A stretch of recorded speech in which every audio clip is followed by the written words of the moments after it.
You're listening to All Kinds of Catholic with me, Teresa Alessandro.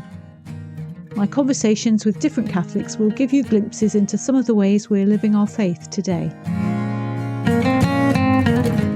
I'm grateful for Pope Francis, who used the image of a caravan, a diverse group of people travelling together on a sometimes chaotic journey together. And that image that Pope Francis gave us has helped to shape this podcast. I hope you'll feel encouraged and affirmed, and maybe challenged at times. I am too in these conversations. And if you're enjoying these conversations, it helps if you rate and review them on the platform where you're listening. Thank you.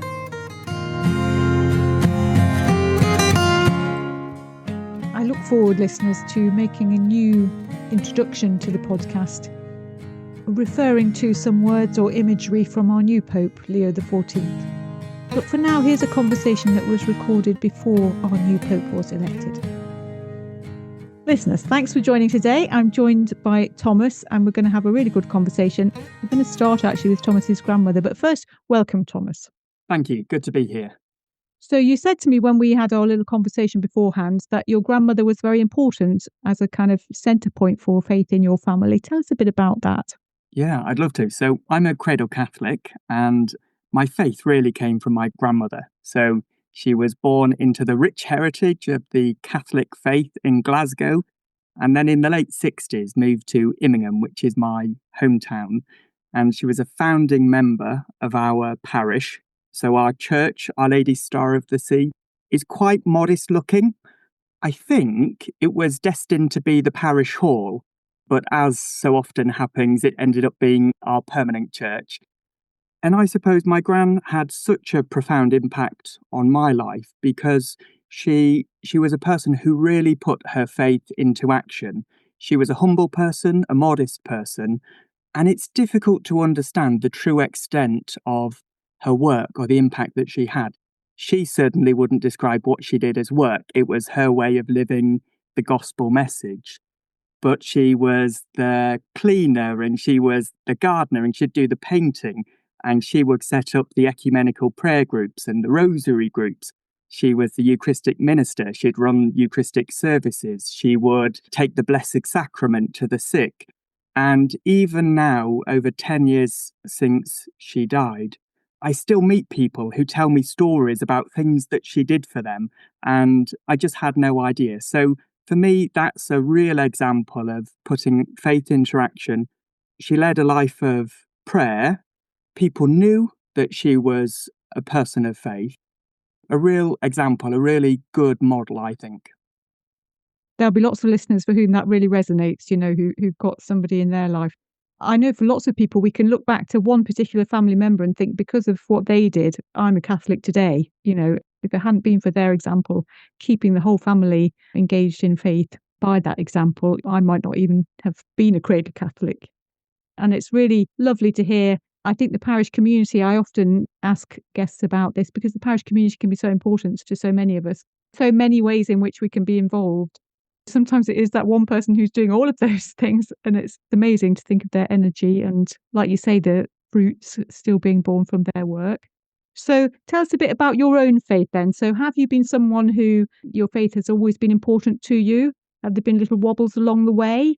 What does your own faith journey look like? Yeah, so I think about this almost in terms of stages, but I've always felt fortunate to have a strong faith, firm foundations. So in Immingham, in my parish, church was always a central part of our lives. The Sunday service, Sunday Mass was where we met Granny, we met the rest of the family. So it was a kind of a focal point in the week, as is the case with so many Catholics. When I went to university, I suppose that was the first time where I had to think, do I want to carry on doing this? Am I going to go of my own accord? Which mass do I go to? Do I go to the 9 a.m. one or the 6 p.m. one and all of those kinds of things? But there was never really any doubt in my mind. And within a week or two of joining a wonderful parish, St. Werburgh's in Chester, I was completely embraced by the parish community there. There's a wonderful parish priest who had supported a CAFOD, a Catholic Society for University Students. So there was a community of other Catholics my age. but also parishioners. There was a wonderful couple who really took me under their wing. They would take me out in the week. We'd go to M&S Cafe, we'd go for lunch in places. They'd invite me around to their homes. And I think that was really important for me to feel part of that parish community, to be able to contribute something to. And I think it was really reassuring for my family back home to know that there were good people looking out for me. So throughout my 4 years of university, that was really formative. And then shortly after leaving university, I did a bit of work in a few different places for a couple of years. Then I needed to move to London to start a new job. I spent a couple of days wandering around London, trying to look for a house share, trying to look for accommodation. And it was a total nightmare. I remember after one very unsuccessful day, I thought, I'm going to go to church. I've got to be honest here. I really just wanted a quiet place to sit down and rest my feet. I was close to Westminster, so I opened my phone and I was looking at nearby churches.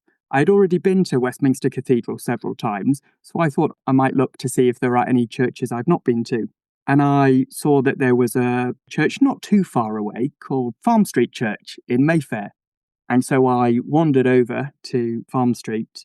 And as I walked into this glorious church, I remember muttering to myself or to the Lord, come on then, now is the time. I need some kind of miracle. And the situation felt as though it was getting a bit desperate.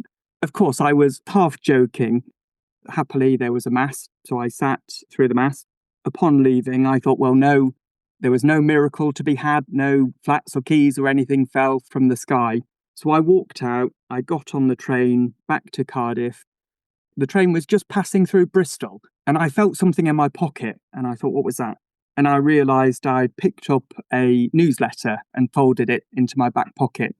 So I was slightly bored, so I thought I'll have a quick look at this newsletter and see what goes on at Farm Street in Mayfair.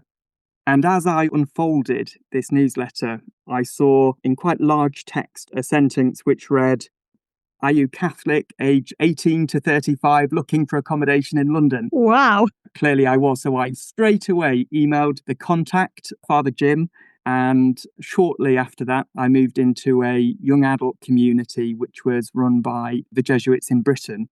And so I spent 4 years in a couple of houses with other young Catholics with spiritual formation from the Jesuits.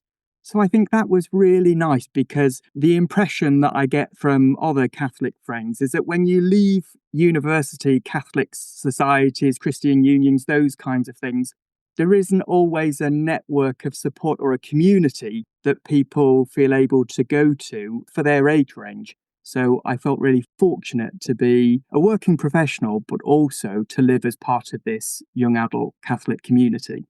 What an amazing thing to have happened. Absolutely. That's just wonderful. The Lord was looking out for you and brought you in. I had a guest recently who had lived in community as a young adult, and he described it, listeners might remember, he described it as a crucible of virtue. How did you find living in community? I mean, I'm guessing that would be Ignatian spirituality then that you were getting some formation in, which I'm sure is something to support your faith for the rest of your life. But what about the living amongst the other young people?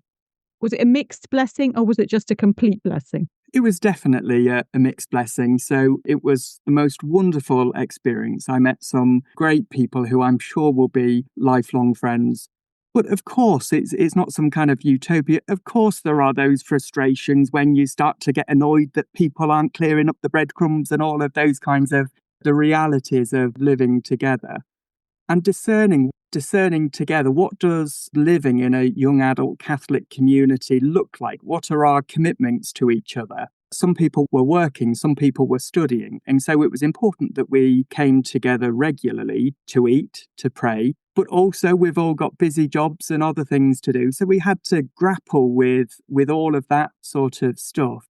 Before moving into the community, I didn't really have any understanding of Ignatian spirituality, didn't really know what it was all about. And so that was a real blessing, being able to learn about the richness of Ignatian spirituality. So every Wednesday for 4 years, we would have one of the Jesuit priests, usually Father Duchan or Father Jim, who would come to the house and they would provide a little bit of input. We would maybe do an examen to explore where God might be working in our lives. And of course, sometimes that felt easier to do than at other times. I must admit, there were times when I probably, after a long day's work, nodded off for 5 or 10 minutes.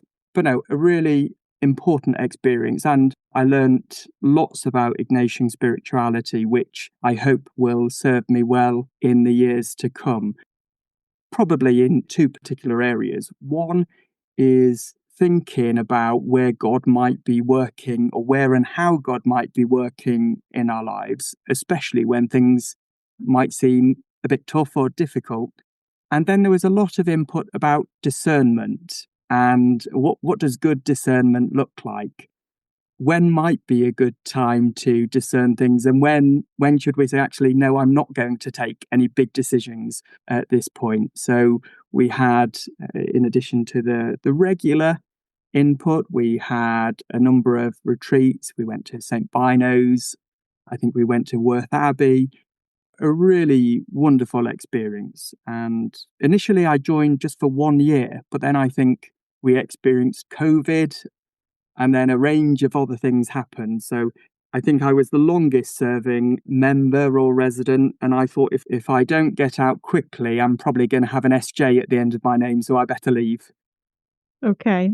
You mentioned discernment there and what good discernment looks like. I wonder if you might just dig into that a little bit and tell us what you think discernment, what that does look and feel like for people who, I think lots of people do know what discernment means, but just see if it resonates with listeners. So the Jesuit spoke to us about being able to recognize whether we're in a sort of state of consolation or desolation. And that might help us to understand when would be a good time to really grapple with key decisions that we might want to make. One of the things that was really helpful for me was to think about where we might trip up. So most of us, I think and hope, are good people. We're not going to choose to do really bad things. That's generally not how we're tempted. Sometimes we're tempted by what might seem like really good things. It might be taking on additional things when we just don't have the time to do it. There can be times when it's useful to go beyond the kind of, is this a good thing to do? And really think about where God is in our lives, to think about the range of implications. It provided a helpful framework to think about making key decisions. Thank you. That's great. When we were talking before, you said that history of the church is really important to you, or something that you spend time studying. Tell us a bit about what interests you about history then, particularly the church's history. I'm neither an historian or a theologian, but just as I spoke about the importance of my grandmother on my faith, that has been the way in which our faith has been passed down to us for generations and generations. So behind me, I have a statue of Our Lady of Lourdes. But that statue is well over 100 years old. That, I think, came from my grandmother's father. There's that kind of passing down, that rich tradition, which I just think is incredible. When I go and spend time in Rome, for example, I like to go to the catacombs. I think the catacombs just are some of the holiest places you can go to. And I've been to a range of catacombs. I've been to some in Paris. I think I've been to some in the Netherlands. There can be a bit of a macabre, slightly morbid curiosity. I think it's the Paris catacombs. When you go in, there's a sign saying, Ici l'Empire de Mort, welcome to the Empire of Death, and skulls and crossbones and all of those kinds of things. But in Rome, I think it's along the Appian Way, there's I might be getting this wrong, but I think it's the catacombs of Pope Calixtus. It feels a little bit different to some of the other catacombs to me. So there are no remains on display. Photography isn't allowed, so it doesn't feel quite so touristy.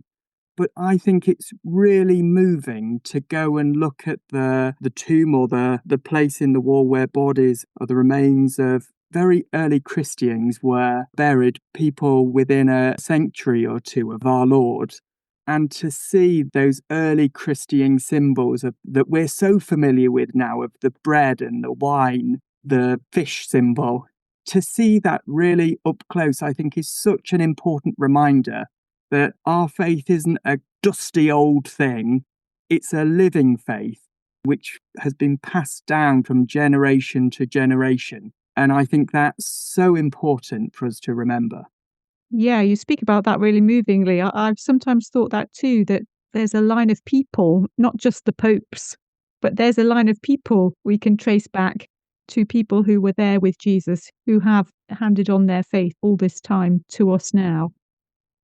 So I know we were talking before, and I've said this before on the podcast for listeners, I used to work for Pact, the prison charity, and I know that you now work supporting prisoners or people on probation. It'd be nice to hear about your work, but also how your faith has brought you into this area of work and how that affects the way you do your work. So I'm a civil servant working for His Majesty's Prison and Probation Service. I would like to say that it was my faith which drew me to the Ministry of Justice and HMPPS, the Prison and Probation Service. But it was actually a bit of an accident that I arrived here. I was on a programme where I was moved around different government departments and was posted here. Of course, I was delighted to be posted to the Ministry of Justice. That posting was for 1 year. I think I've now been here for about 5 years or so. So it wasn't my choice to come here, but it's absolutely been my choice to stay. I just think that this department does some of the most important, purposeful work of any government department or public sector organisation. There are well over 80,000 people in prison. There are over 240,000 people on probation. So the scale of the challenge is significant. But I do think we have something really important to bring as Catholics and as Christians. I know that religion has always played a really important role in shaping the criminal justice system.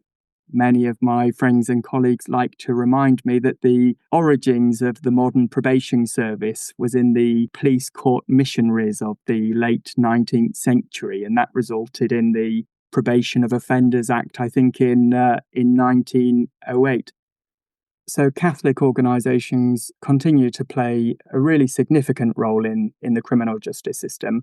The likes of PACT, which I know you know very well, supporting families and friends of prisoners to maintain links within the prison, and doing so much more. The sheer number of chaplains and volunteers, prison visitors, but also our faith, our understanding of Catholic social teaching, I think should mean that our approach should bring real value.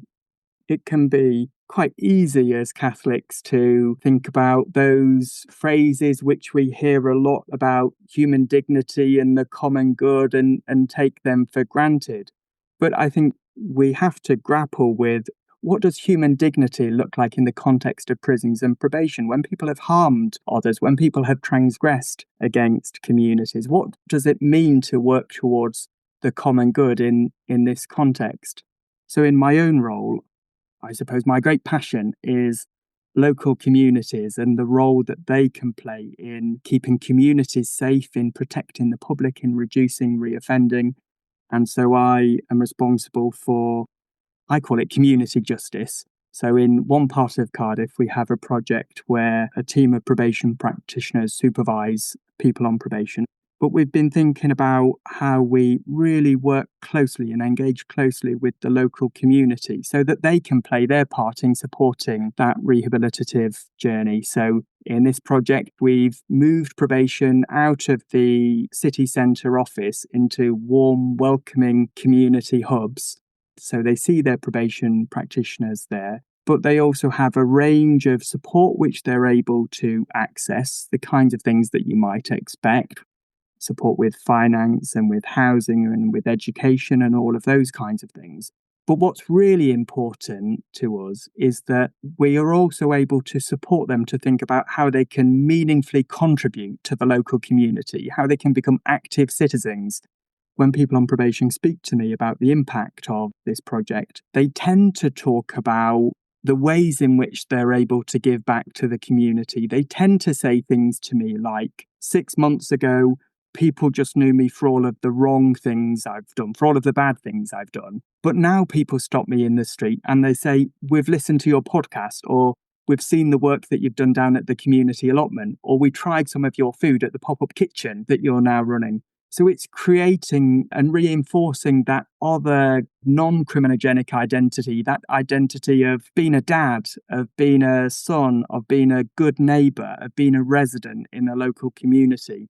I think the church has a really important part to play. So some of the venues which we use for this are churches. Usually whenever we begin working and thinking about these sorts of approaches in any community, our strongest allies are often the churches who are really committed to these ways of working and to supporting people. So I think it's important work, and I hope that my faith has an impact on the work that I do and the way in which I do it. I think there's something about understanding that relationships matter in what you're saying. I think, again, a previous guest was talking about supporting people who are homeless, and he was saying sometimes it's not that there aren't services for people in those situations, but it's that they just don't have any good relationships with others to build on and to support themselves and to feel part of a community. And so I can hear in what you're saying a similar thing about helping people find a network of support that they can be part of and contribute to, as well as, not just taking from something that's offered like a crumb from a table, but actually they're part of a community of people working together to support each other. I can hear that in what you're saying, I think, about encounter and connection, and we're built for relationship. As you say, more than just the kind of headlines of Catholic social teaching, human dignity, solidarity, the common good. These are the kind of, this is the meat of it. And I also appreciate you not shying away from the fact that, people have done, in some cases, really terrible things and have done harm. It's not helpful to have a shallow view of how people might return to life after prison, but to think about what's really going to help and bring people together to help people to be reassured by that, I hope. So in the way you're speaking about your work, I can hear the values of faith there, and I can hear in some ways, the way you spoke about your grandmother at the beginning and how she contributed to the community, I can kind of see that example being expressed still in your life and your work. I just would like to get a little closer into the things that really nourish you. I wonder if there is a prayer that you return to, or a spiritual practice, apart from the Ignatian things that we mentioned, a type of liturgy that feeds you, that you return to, that you find really helpful. I'm an introvert. I think that also has a bit of an impact on my faith. I think my faith is one which I hope is strong and which nourishes me, but I suppose it can also be a quiet faith at times. So I'm always happy to talk to people about my faith. My Zoom background behind me has a statue of Our Lady. So my colleagues, my friends absolutely know that I'm Catholic, though I perhaps do have a bit of a tendency to comment on some of the outward appearances, the more external aspects of our faith, commenting or uploading a picture, reminding people that it's Palm Sunday and this is what we're doing, and talking more about church history and bits about theology. I suppose I'm more comfortable doing that, or more likely to do that, than to talk about the more interior aspects of my faith. That's perhaps why those 4 years living in the Jesuit young adult community were really helpful and formative, because it's a safe space in which you can begin to talk about some of those types of things. Our faith is so rich. I'm really struggling to think about a particular prayer or a particular liturgy. I, again, from my grandmother, would have quite a strong devotion to Our Lady. Would that stretch to saying the rosary yourself? Oh, absolutely, yes. I would say the rosary. One of the things which came from my grandmother was saying the Chaplet of Divine Mercy. I don't want to describe the richness of our faith as a kind of pick and mix, but I think there is something about knowing, understanding what you might need at any given point to provide some sort of nourishment. When it's been possible to go to daily mass, that's been really important. Of course, the realities of working life mean that that's sometimes harder. Reading the daily mass readings has been a really helpful practice for me. Doing Lectio Divina, meditating on the day's readings I find helpful. I absolutely don't want to present my faith as a kind of, I've got it all together all of the time. And there are absolutely times when I've maybe thought I'm neglecting this a little bit. Over the past couple of years, I've developed a bit of an interest in pilgrimage. A few years ago, for the first time, I started the Camino just over in Saint-Jean-Pied-de-Port on the French side of the Pyrenees. I've been walking the Camino in stages, so I think I'm about 2/3 of the way there. I need to go back either this year or next year to continue that. And that's been a really helpful exercise for me to provide the headspace to think about one's faith. I think pilgrimage is becoming a really important spiritual practice for me, literally walking in the footsteps of the generations who've gone before us, meeting others, and especially as an introvert, it's quite an interesting experience to meet someone and within 2 or 3 minutes they're telling you their life story and the very best and the worst things that have happened in their life. People speaking so openly about their faith, going into all of those small chapels, experiencing mini moments of grace. Thank you, Thomas. It is hard sometimes to put into words what we're experiencing, and there is a great deal happening interiorly. I was thinking while you were speaking, in some ways we just see the tip of the iceberg, don't we? The person who has a holy picture on the wall behind them or carrying their rosary in their hand. And actually, there's a huge amount going on inside us that is like the iceberg under the water that people don't see. So it's a privilege when people are able to bring some of that out into the open and share it with others. Listen, thank you, Thomas, for sharing your thoughts and your experiences. There's lots there that listeners will find really interesting, I'm sure, and that will resonate with people. So thank you ever so much for giving some time today to talk. Thank you. It's been good to talk with you. Thanks so much for joining me on All Kinds of Catholic this time. I hope today's conversation has resonated with you. A new episode is released each Wednesday.